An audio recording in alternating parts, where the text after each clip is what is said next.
የእመቤታችን የልደቷን በዓል ማክበር ያስፈልገናል።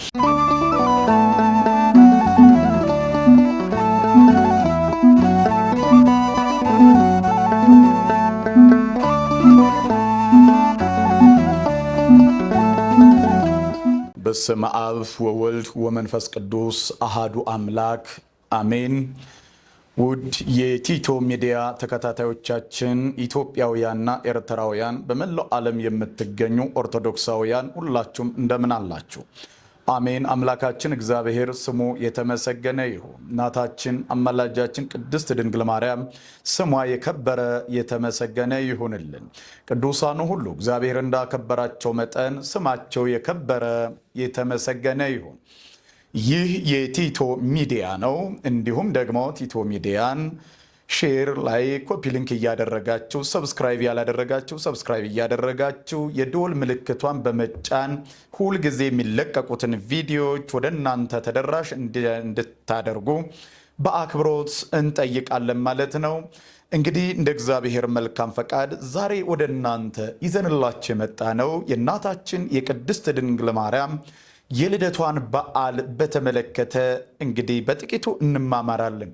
እግዚአብሔር ሁላችንን እንዲያስተምረን እንዲመክረን ቅዱስ ፈቃዱ ይሁንልን። እንደ እግዚአብሔር መልካም ፈቃድ የምንነጋገርበት የትምህርታችን ርዕስ የሚሆነው ከሊባኖስ የምትፈስ ወንዝ ነሽ ወይንም ደግሞ ከሊባኖስ የምታበራ ጨረቃ ወጣች።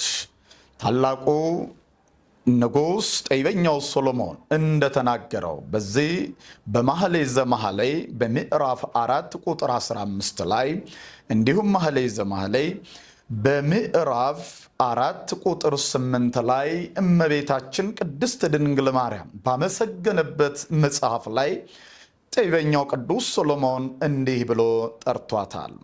አንቺ የሊባኖስ ፈሳሽ ወንዝ ነሽ ሲል ነግሯታል።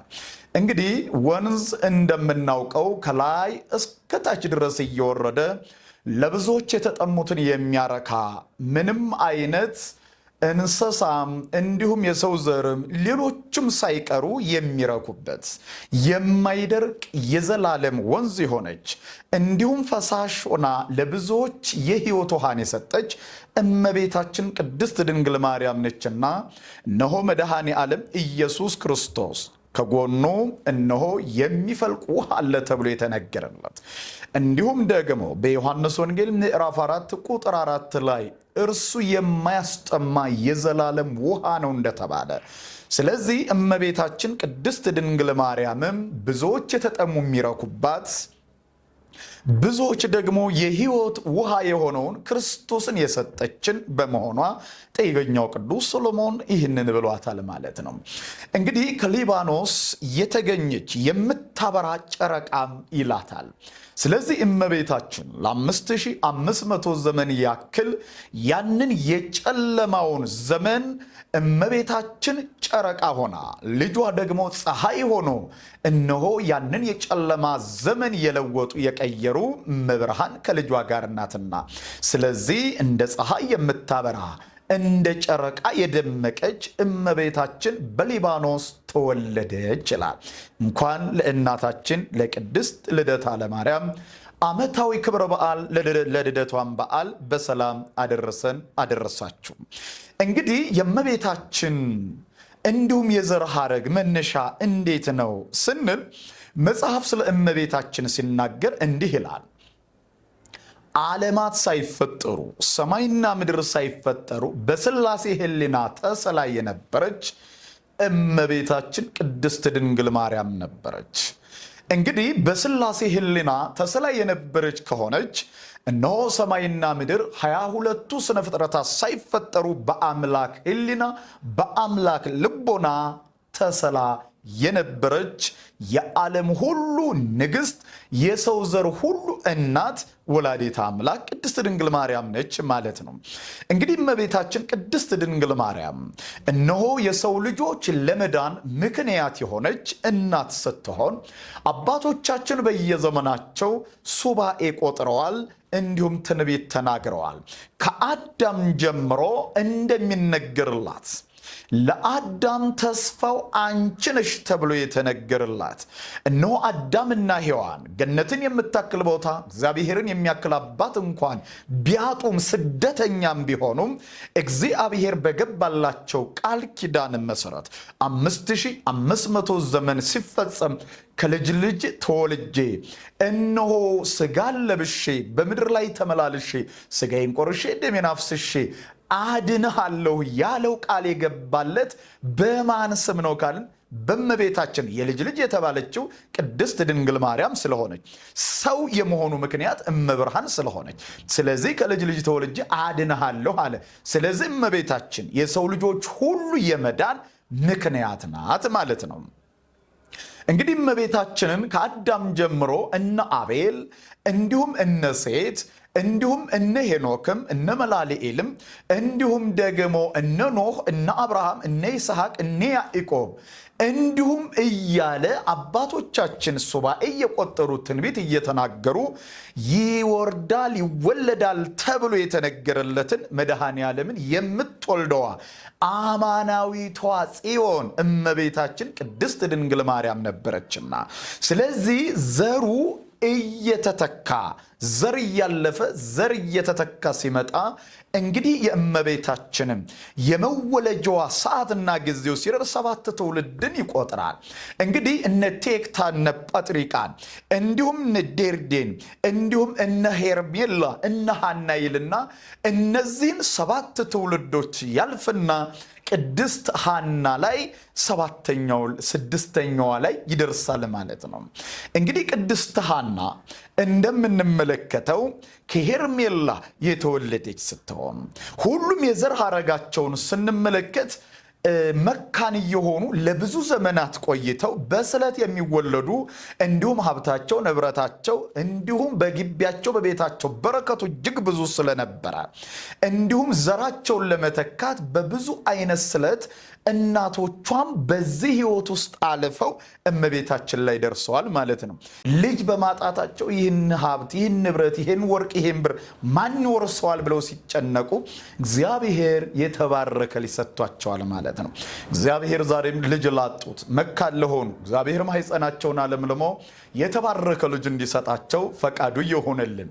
ስለዚህ እንዲህ እያለ የዘር ሐረጋቸው ቅድስት ሐና ላይ ወይንም ቅዱስ ኢያቄም ላይ ደርሷል ማለት ነው። ልክ እንደዚሁ ሁሉ ቅድስት ሐናም ልጅ በማጣት መካን ሆና ለብዙ ዘመናት ስትሰቃይ ስታለቅስ ቆይታለች።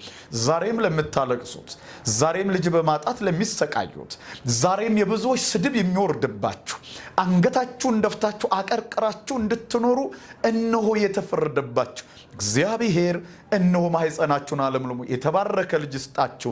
ምክንያቱም የሐና አምላክ የቅድስት ሳራ አምላክ የነ ቅድስት ሐና የሳሙኤል እናት ሐና የሌሎችንም የነ ኤልሳቤጥ አምላክ እግዚአብሔር ይጎብኛችሁ። ሐና የሚገርመው ለብዙ ዘመናት ልጅ አታ ታለቅስ ነበር። ልጆች አዝለው ልጆች ታቀፈው ልጆች ጋር ሲጫወቱ እያየች እጅግ በጣም ልቧ እጅግ በጣም ይሰበር ነበር። ከዚህ የተነሳ ጌታ ሆይ ስለምን እኔ ማህፀኔን አደረከው? ስለምንስ ማህፀኔን አታለመልመው? ስለምንስ ለኔስ ልጅ አጣህ? እስከመቼ ድረስ አንቺ በቅሎ እየተባልኩ ሰደባለሁ? እስከመቼስ ድረስ የብዙዎችን ስድብ እንዴት ይችላለሁ? እያለች እግዚአብሔርን ሁሉ ጊዜ ተለምነው ሁሉ ጊዜ ትማጸነው ነበር። ወገኖቼ ዛሬም በዚህ አይነት መልኩ የምትፈተኑ እግዚአብሔርን ዛሬም ተስፋ ሳትቆርጡ እነሆ በትዕግስት በጽናት ሆናችሁ እግዚአብሔርን ጠብቁት። አንድ ቀን ልባችሁን እግዚአብሔር የተሰበረውን ልብ ይጠግናል። አንድ ቀን ያዘኑትን ያጽናናል። አንድ ቀን የደረቀውን ማህፀን እግዚአብሔር ያለመልማል። ስለዚህ ቅድስት ሐና የሚገርመው የብዙዎችን ስድብ ችላ እግዚአብሔር ላይ ግን አታጉረመርምም ነበር። ዛሬ ብዙዎች አሉ ልጅ በማጣት ቤተሰብ ሲቸገር መካናት ምን ታደርግልሃለች? ላንተስ ምን ትጠቅምሃለች? ዘርህን ካልተካ ካልወለደችልህ ምን ታደርግልሃለች? በቅሎ እየቀለብክ ብትፈታት ይሻላል፣ ሌላ ብታገባ ይሻልሃል እያሉ ነው የብዙዎችን ትዳር የሚበጠብጡ የሚዋደዱ ባልና ሚስትን የሚለያዩ ፈታኝ የሆኑ ቤተሰቦችም ሳይቀራሉ። ወገኖቼ ከእንዲህ አይነት ፈታኝ ጥላት እግዚአብሔር እንዲጠብቃችሁ ፈቃዱ ይሁንልን። ልጅ ማጣት ልብ ይሰብራል። ልጅ ማጣት ከሰው በታች ያደርጋል። ልጅ ማጣት ከጎረቤት በታች ያደርጋል። ልጅ ማጣት ከጓደኛ በታች ያደርጋል። ለሰዎች መጠቋቆሚያ ያደርጋል። ከዚህ የተነሳ ሐና እጅግ በጣም ልቧ ተሰብሮ ታዝን ነበረ። ምን ነው ጌታ ሆይ ምን በደልኩ? ምንድነው ኃጢአቴ? ምን ብበድልህ ነው? እኔ ኃጢአቴ በስቶ ነውን? አንድ ልጅ አጣህልኝ እያለች ሁል ጊዜ ሳትደግም ሳትሰለች እግዚአብሔርን ትለምነው ትማጸነው ነበር። እግዚአብሔር የሁላችንን ጸሎትና ልመና ሰምቶ ለጥያቄያችን ምላሽ እንዲሰጠን ፈቃዱ ይሁንልን። ዛሬም በብዙ አይነት መልኩ የምናለቅስ የምናነባ አንገታችን የደፋን መድኃኔዓለም ቀና እንዲያደርገን ፈቃዱ ይሁንልን። ታዲያ አንድ ቀን እግዚአብሔር እንደሚጎበኛት ቅድስት ሐና እምነቱ ነበራት። የሰዎችን ስድብ ከእለዋ ላይ እንደሚወረውርላት፣ ያን ሸክሙን እንደሚያቀልላት፣ ካቀረቀረችበት ቀና እንደሚያደርጋት፣ ከሰው እኩል እንደሚያቆማት እምነቱ ነበራት። አያችሁ ወገኖቼ፣ እምነት ታሪክን ይቀይራል። እምነት አንድ ቀን ቀና እንድንል ያደርገናል። እግዚአብሔር ይችላል፣ እግዚአብሔር ታሪክን ይለውጣል ብሎ ማመንና መጠበቅ ከእኛ ያስፈልጋል ማለት ነው። የሐናን እምነት ለሁላችን እግዚአብሔር ያድለን። ታዲያ በዚህ እምነቷ እየጸለየች እያለች ከኢያቄም ከባሏ ጋር ወደ ቤተ መቅደሱ ለጸሎት ሄዱ ይላል። ወገኖቼ ስትጨነቁ፣ ስትጠበቡ፣ ጥያቄያችሁ ሲበዛ ወደ ቤተ ክርስቲያን ሄዳችሁ አልቅሱ። እግዚአብሔር ጥያቄን ይመልሳል። እግዚአብሔር ጎደለን ይሞላል። እግዚአብሔር እያንዳንዱ እንባ ማበስ ይችላል። ስለዚህ እሱም ብቻ ጠብቁት በተስፋ ሄዱ ወደ ቤተ ክርስቲያን። ሁለቱም ኢያቄም በወንዶች በር ገባ፣ ቅድስት ሐና ደግሞ በሴቶች በር በደቡብ በኩል ገባች። ሁለቱም ይጸልዩ ነበር። ጥያቄያቸው እግዚአብሔር ያጎደለባቸው ነገር የለም። ወርቁም ብሩም ገንዘቡ ሀብቱም አለ፣ ጤናውም አለ። የጎደላቸው ግን አንድ ነገር ነው፣ እሱም ልጅ ማጣት። ወገኖቼ እግዚአብሔር ልጅ ላጡት የተባረከ ልጅን ይስጥልን።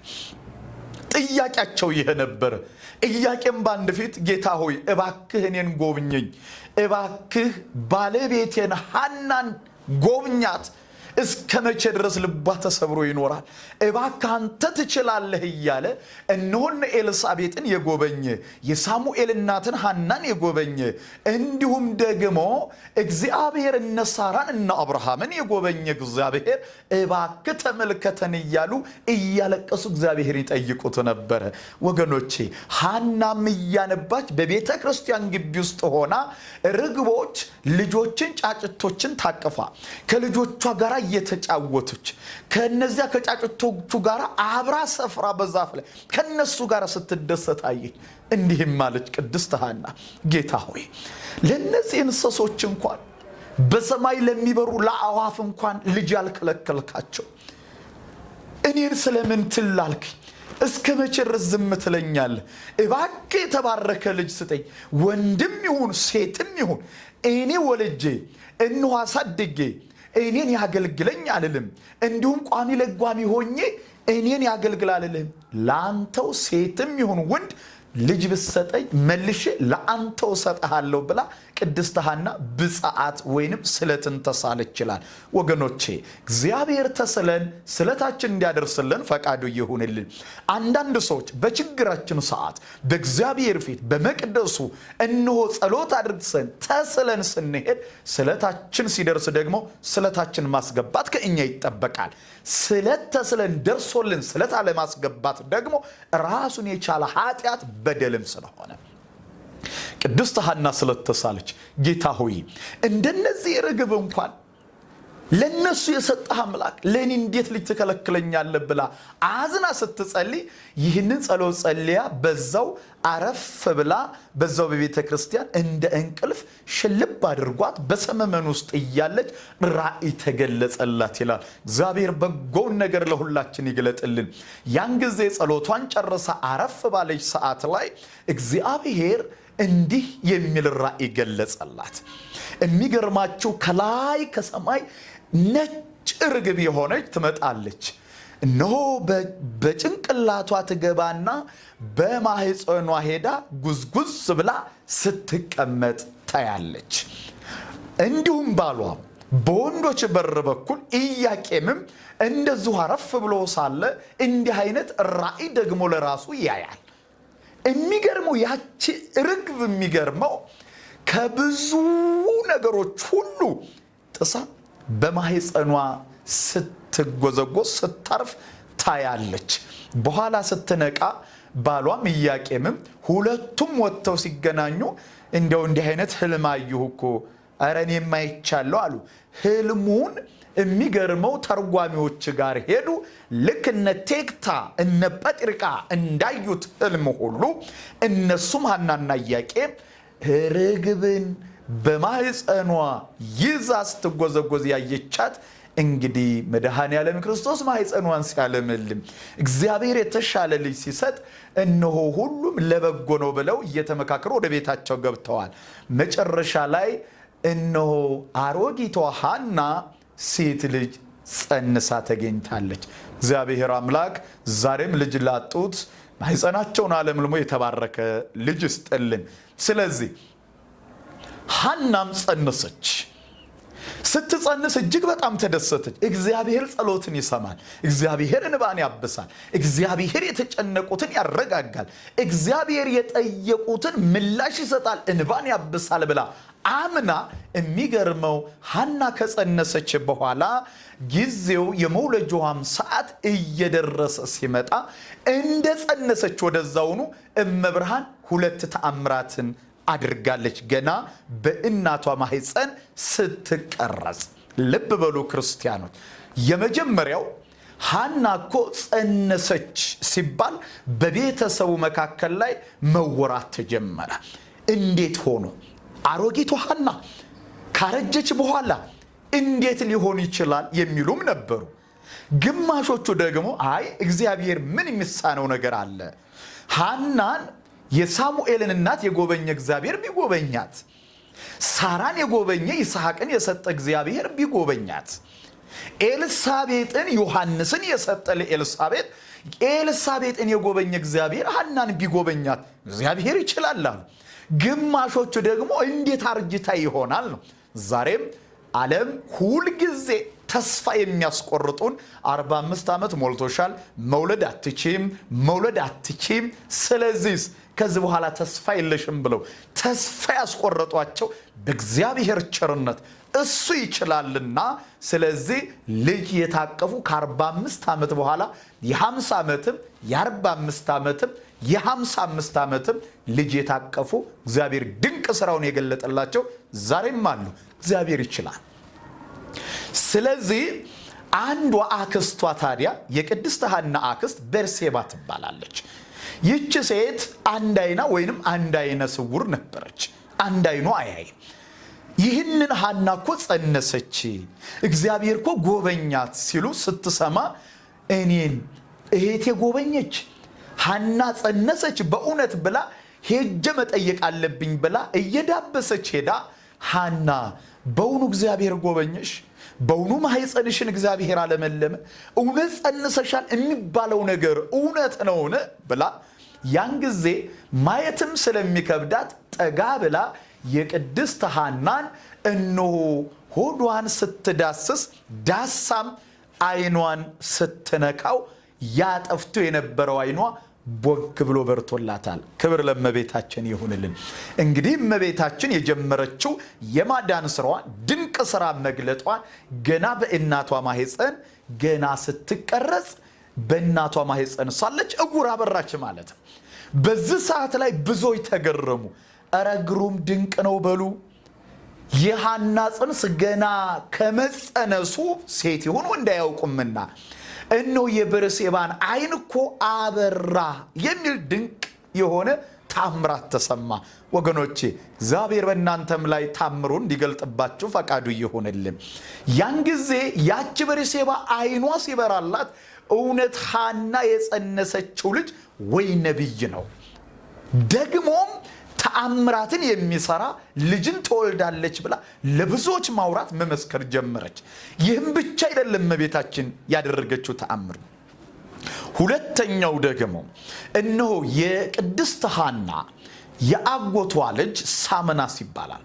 ይህ ሳምናስ የተባለው ለቅድስት ሐና የአጎቷ ልጅ ነው። አብሮ አደግ ናቸው።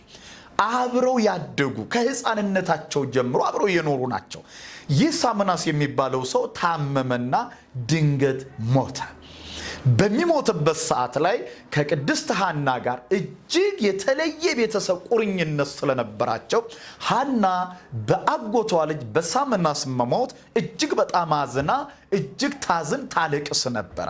ሐዘኑ እጅግ በርትቶባት ነበርና ወደ መቃብር ቃሬዛውን ይዘው ተሸክመው አስከሬኑን ይዘው ወደ ቤተ ክርስቲያን ሲሄዱ እሷም እነሆ አስከሬኑን ተሸክማ እያለቀሰች እያነባች አስከሬኑ ሸንኮር አልጋው ላይ ያለውን እየነካች እየወደቀች እየተነሳች ቅድስት ሐና ስታለቅስ ያን ጊዜ በእጇ አስከሬኑን ስትነካው ሞቶ የነበረው ሳምናስ ብድግ ብሎ በሕይወት ቆሟል። ክብር ለሥላሴ ይሁንልን። አያችሁ እመቤታችን ቅድስት ድንግል ማርያም እነሆ ሞት ማስነሳት የጀመረችው ገና በእናቷ ማህፀን ሳለች ነው።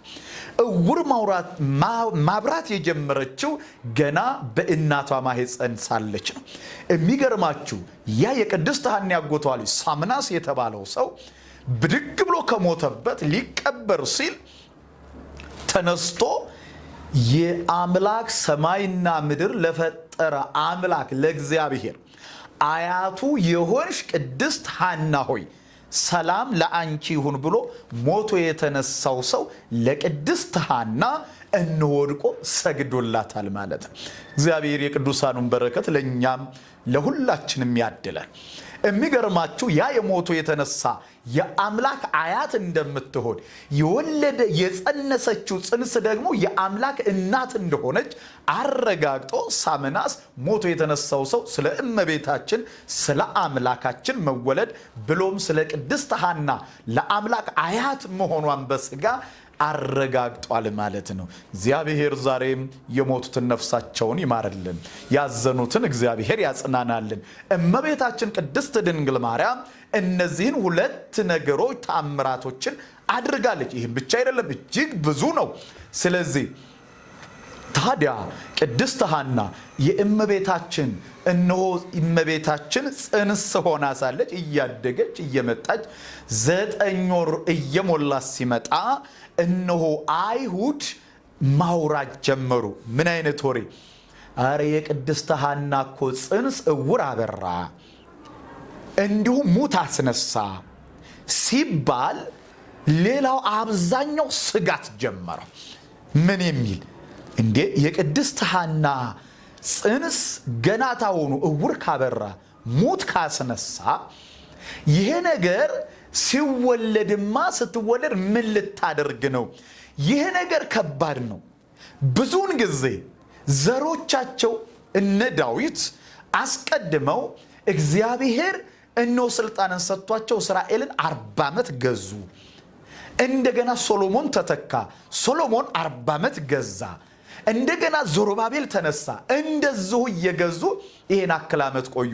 ይሄማ አሁንም ደግሞ ቅድስት ሐና የጸነሰችው ልጅ ምናልባት ንጉስም ሊሆን ይችላል፣ ነብይም ሊሆን ይችላል፣ ምን ሊሆን ይችላል። አሁን ተአምር ከሰራ ነገ ችግር ስለሚፈጥርብን ቶሎ ብለን አሁኑ ይህን ጽንስ ማጨንገፍ አለብን አሉ። ተመልከቱ ወገኖች፣ ክፎች የሰውን ደስታ አይፈልጉ። ክፎች የሰውን አይን መብራት አይፈልጉ። ክፎች የሰውን ትንሣኤ አይፈልጉ። ክፎች የሰውን ሳቅ አይፈልጉ። ክፎች ተነሱ። ለምን እውር አበራች? ለምን ሙት አስነሳች? ነገ ሌላ ተአምር ሊሰራ አይደለ? ቶሎ ብለን ሐናን መግደል አለብን፣ ጽንሱን ማጨንገፍ አለብን ብለው ክፎች ተነሳሱ ይላል። ወገኖች እግዚአብሔር ከክፉ ነገር ይጠብቀን፣ ይጠብቃቸው። በሰዎች ላይ ክፉ አታድርጉ።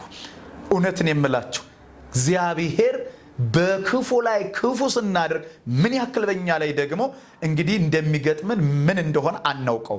እግዚአብሔር ከክፉ ነገር እንዲጠብቀን ፈቃዱ ይሁንልን። ወደዛው ይህን ክፉ ሐሳባቸውን አይሁድ ፈሪሳውያን ሲያስቡ ሊቀ መላእክት ቅዱስ ገብርኤል እየበረረ መጣና እንዲህ አለ በሕልሙ ለቅዱስ ለኢያቄም ሆይ በሐና ጽንስ ላይ ክፉዎች አይሁድ መክረዋልና ሐናንም ሊገድሏት ይፈልጋሉና ቶሎ ብለህ ሐናን ይዘህ ወደ ሊባኖስ ተራራ ይዘሃት ውጣ ብሎታል። እነሆ ቅዱስ ኢያቄም የእመቤታችን አባት ቅድስት ሐናን እነሆ ይዟት ወደ ሊባኖስ ተራራ ይዟት ወጥቷል ማለት ነው። እንግዲህ በዛን ሰዓት ላይ ወደ ተራራው ሲወጡ እንደምታዩ ጫካ ነው፣ ተራራ ነው። ስለዚህ የሚበላ ነገር የለም። ስንቅ ነው ሰንቀው የሄዱት። ምን ስንቅ ካልን ንፍሮ ይዘው ነው የሄዱት፣ ወይንም ቆሎ ነው ይዘው የሄዱት። እንዲህ ሆነው በዛች በሊባኖስ ተራራ የተወሰኑ እመቤታችን እስክትወለድ ጊዜ ድረስ እዛ ቆይተዋል ማለት ነው። ስለዚህ ቀኑና ሰዓቱ ጊዜው ሲደርስ ግንቦት 1 ቀን በሊባኖስ ተራራ በዛች በዛፏ ስር እናታችን ቅድስት ሐና ያችን ደምቃ የተገኘችውን እግዚአብሔር የእመቤታችንን በረከት ለሁላችንም ያድለን። ግንቦት 1 ቀን ቅድስት ድንግል ማርያም በሊባኖስ ተራራ በዛፍ ስር ተወለደች። ያን ጊዜ እመቤታችን ስትወለድ የሊባኖስ ተራራ በብርሃን ተሞላ ይላል። እግዚአብሔር የጨለመውን ሕይወታችንን በእመቤታችን ምልጃ ብርሃን እንዲያደርግልን ፈቃዱ ይሁንልን።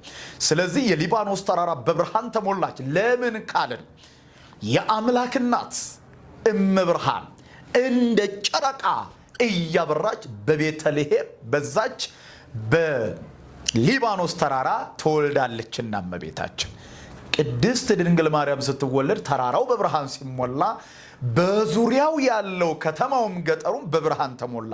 ሊባኖስ ተራራ ላይ የምናየው ብርሃን ምንድነው? ይሄ ከወትሮ የተለየ ነው ብለው ግማሾቹ የቅድስት ሐና ዘመዶች የሆኑት ደግሞ ሐና ወለደች ማለት ነውን ብለው ንፍሮ እየያዙ እንዲሁም ደግሞ ሌላም እየያዙ እየሄዱ እመቤታችን ቅድስት ድንግል ማርያም መወለዷን አራሷን ቅድስት ሐናን ደግሞ ሊጠይቋት ይሄዱ ነበረ። እንደምታውቁት እመቤታችን የተወለደችው በሊባኖስ ተራራ በዛፉ ስር ነው። ስለዚህ ዛሬም ግንቦት 1 ቀንን እኛም ትውልድ ሁሉ ብጽዕት ይሉሻል ተብሎ እንደተጻፈላት በሉቃስ ወንጌል ላይ እኛም ትውልድ እያለፈ ትውልድ ሲተካ፣ ስለዚህ እመቤታችን ብጽዕት እያልን የልደቷን በዓል እናከብራለን ማለት ነው። የእመቤታችን የልደቷን በዓል ስናከብር የት ነው የምናከብረው ስንል አንደኛ በቤተ ክርስቲያን ነው። ሁለተኛው ደግሞ ቤት ነው የምናከብረው ካልን ከቤት ወጥተን ውጭ ላይ ነው የምናከብረው ማለት ነው። ለምንድን ነው ውጭ ላይ የምናከብረው ካልን አንደኛው እመቤታችን በሊባኖስ ተራራ ላይ በጫካ በውጭ ስለተወለደች ያንን ለማሰብ፣ ሁለተኛ በዛፍ ስር በሊባኖስ ተራራ ላይ ስለተወለደች በዛፍ ስር ሆነን ስብስብ ብለን ንፍሮ ተቀቅሎ እንዲሁም ሌላው ፕሮግራምም ተዘጋጅቶ እመቤታችን የልደቷን በዓል እያከበርን እንደሰታለን ማለት ነው። ስለዚህ የእመቤታችን ልደት የማይደሰት ማንም አይኖርም ሰይጣን ካልሆነ በስተቀር። ለምን ብትሉ ታላቁ ነቢይ ቅዱስ ዮሐንስ እነሆ በተወለደበት ሰዓት ላይ መልአኩ ቅዱስ ገብርኤል ምን ብሎ ነበረ? በመወለዱ ብዙዎች ደስ ይላቸዋል። በመወለዱ ብዙዎች ደስ ይላቸዋል። ለቅዱስ ዮሐንስ በመወለዱ ብዙዎች ደስ የሚላቸው ከሆነ በእመቤታችን መወለድ ምን ያክል መደሰት ይገባናል።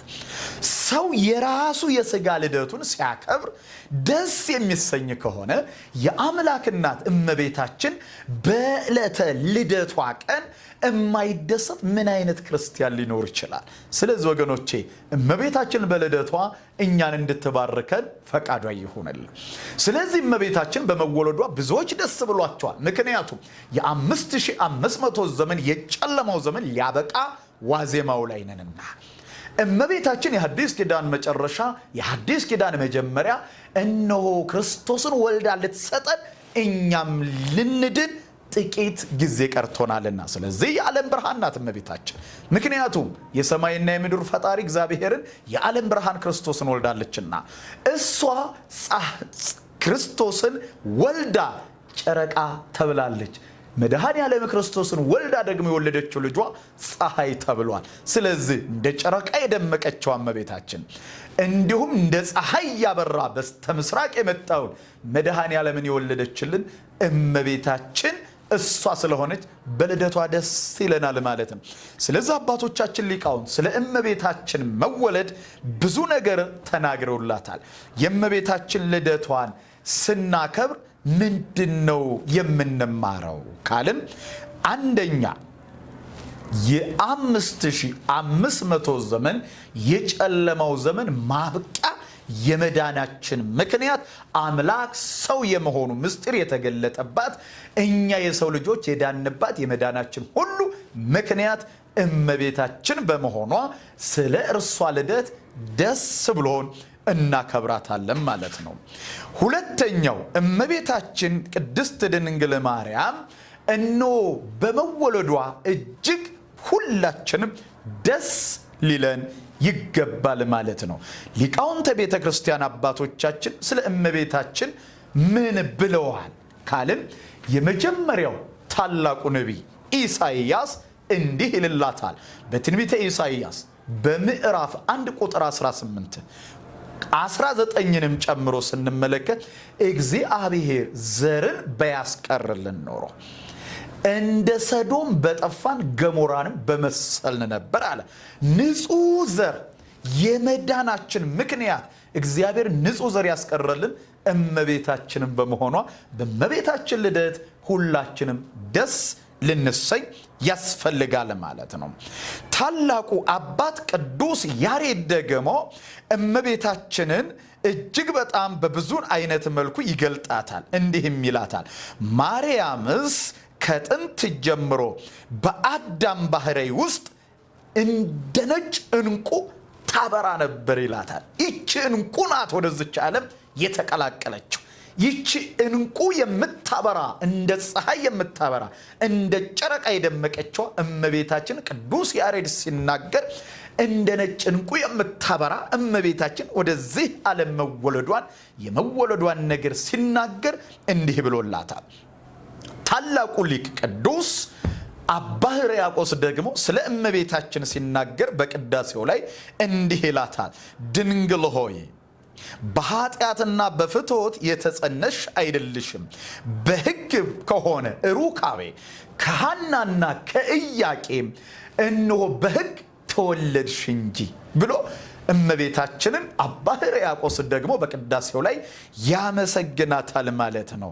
እንግዲህ እንዲህ እያሉ ቅዱሳን አበው አባቶቻችን ሊቃውንቱ ስለ እመቤታችን ተናግረው የማይጨርሱት ምስጋና ለእመቤታችን ሰውተውላታል ማለት ነው። ስለዚህ ግንቦት 1 ቀን የእመቤታችን ልደቷን እናከብራለን ማለት ነው። ስለዚህ ዛሬም እነሆ ንፍሮ ተቀቅሎ አንዳንድ ቦታ ላይ ቡናውም ተፈልቶ ይሄ ትክክል ነው ማለት ግን አይደለም። እንደገናም ደግሞ ግንቦት 1 ብቻ ሳይሆን በየወሩ ለልደታ በገጠሩም በከተማው ይህንን የሚያደርጉ የእመቤታችን ልደት ምክንያት በማድረግ ሌላ መልክ የሚሰጡት ወደ አምልኮ ጣዖት የሚመልሱ ብዙ አላዋቂዎች ደግሞ እንዳለን ግልጽ ነው። ከዚህ አይነት ነገር መመለስ አለብን። የእመቤታችን ልደቷን ስናከብር እመቤታችን ቅድስት ድንግል ማርያም ልደቷን እንድናከብር አዎ ተፈቅዶልናል። ነገር ግን አንዳንድ ሰዎች አድባር እያሉ እዛፍ ስር ቡና የሚያፈሉ አቦሉን የሚያፈሱ ቆሎ ቆልተው ፈንዲሻ የሚፈነጥቁ ራሳቸው እየደረቀ ዛፍ ላይ አድባር ናት እያሉ ቅቤን ለሚቀቡት ከዛም አልፎ ጥቁር በግ ፍየል እንዲህ እያሉ በአድባር ስር ዛሬ ልደታ ናት እያሉ በሬ እያረዱ ፍየል ጥቁር በግ ጥቁር ፍየል እያሉ የሚያርዱ ይሄ ትክክል አይደለም። ለምን ብትሉ ይሄ አምልኮ ጣዖት ይባላል። እመቤታችንን ልደቷን ስናከብር እንዴት ሆነን ነው ካልን አዎ ምናልባት እንደ ባህል ቡና ሊፈላ ይችላል፣ ግን ትክክል ነው ማለታችን አይደለም።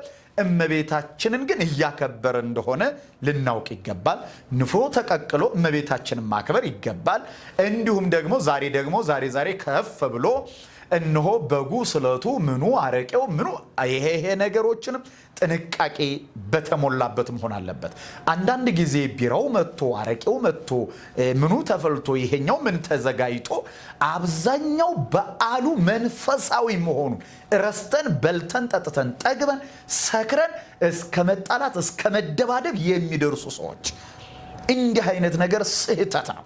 ይሄ ቤተክርስቲያናችን አታስተምር። ሰዎች በማህበራዊ ኑሮ እመቤታችንን በጎረቤትም እንዲሁም በሰፈርም አንድ ላይ ሆኖ የእመቤታችን ልደቷን በውጭ ላይ ሆኖ ማክበር ተገቢ ነው። ግን ከሥርዓተ ቤተክርስቲያን ውጭ መሆን ኃጢአትም በደልም ነው፣ ወንጀልም ጭምር ነው። ለምን ብትሉ አንዳንድ ሰዎች ልክ የእመቤታችን ልደት ተብሎ አረቄውን ሲጠጡ ቢራውን ሲያንቆረቁሩ ውስኪው ሲያንቆረቁሩ እንደዚህ ሲለው ሰክረው መጨረሻ ላይ ተደባድበው እንደዚህ ፖሊስ መጥቶ እንደዚህ ሆኖ በዚህ በኩል እንዲህ አይነት ነገር ውስጥ መሆን ከክርስቲያን ስለማይጠበቅ ኦርቶዶክሳውያን ሁላችን የእመቤታችንን ልደቷን ሊባኖስ ተራራ ላይ እንዳልን አስበን እመቤታችን ቅድስት ድንግል ማርያም ወደዚች ዓለም መወለዷን መምጣቷን እያሰብ እሷን በበረከቷ እንድትጎበኘን ሐናን የጎበኘ እግዚአብሔር እኛንም እንዲጎበኘን እየጸለይ አግባብና ስርዓት ባለው ሁኔታ የእመቤታችን የልደቷን በዓል ማክበር ያስፈልገናል። አንዳንድ ሰዎች የእመቤታችን ልደት የሚከበረው ማታ ሰፈር ውስጥ ወይንም ግቢ ውስጥ ወይ ዛፍ ስር ብቻ የሚመስላቸው አሉ። እመቤታችን የልደቷን በዓል ስናከብር የቃል ኪዳኗ ታቦት አለበት ቦታ ላይ ሄደን ጠዋት አክብረን እልል ብለን አመስግነን እነሆ በታቦቷ ፊት በአምላክ ፊት ሰግደን ጸልየን አመስግነን አክብረን ወደ ቤታችን መመለስ ያስፈልገናል። አንዳንድ ሰዎች ስራቸውን ሲሰሩ ውለው ማታ ብቻ ፕሮግራም ላይ እንዲህ አይነት ዝግጅት አለ እንዲህ የሚበላ የሚጠጣ አለ ተብሎ እዛ ላይ ብቻ ልደታ ለማርያም የሚለውን የሚያስቡ ሰዎች አሉ። መጀመሪያ በቤተ ክርስቲያን እመቤታችንን አክብሯት። ጠዋት ላይ አብራችሁ መብርሃን አመስግናችሁ ስትመለሱ ማታ ላይ አግባብና ስርዓት ባለው ሁኔታ እመቤታችን ማክበር እንዲሁም ማህበራዊ ኑሮ መኖር እንዲሁም መንፈሳዊ እሴታችን አክብረን ለትውልድ ማስተላለፍ ግን ይጠበቅብናል ማለት ነውና እግዚአብሔር አምላካችን ለእመቤታችን ለቅድስት ልደታ ለማርያም ያደረሰን የሰራዊት ጌታ እግዚአብሔር እድሜን ጨምሮ ለዛሬ ዓመት ያደርሰን። እንዲሁም ደግሞ ልጅ በማጣት የተቸገራችሁ ወገኖቻችን ሐናን የተመለከተ የጎበኛ አምላክ የኤልሳቤጥ አምላክ የመሳሙኤል ሐና እናት አምላክ እግዚአብሔር የቅድስት ሳራ አምላክ እናንተንም ይጎብኛችሁ። እመብርሃን ወላዲተ አምላክ በሕይወታችን እሷ እየቀደመች በጎንና መልካሙን ነገር ታደርገልን። ያስተማረን የመከረን የአባቶቻችን የቅዱሳን አምላክ እግዚአብሔር ስሙ የተመሰገነ ይሁን። ወስብሐት ለእግዚአብሔር። ይቆየን።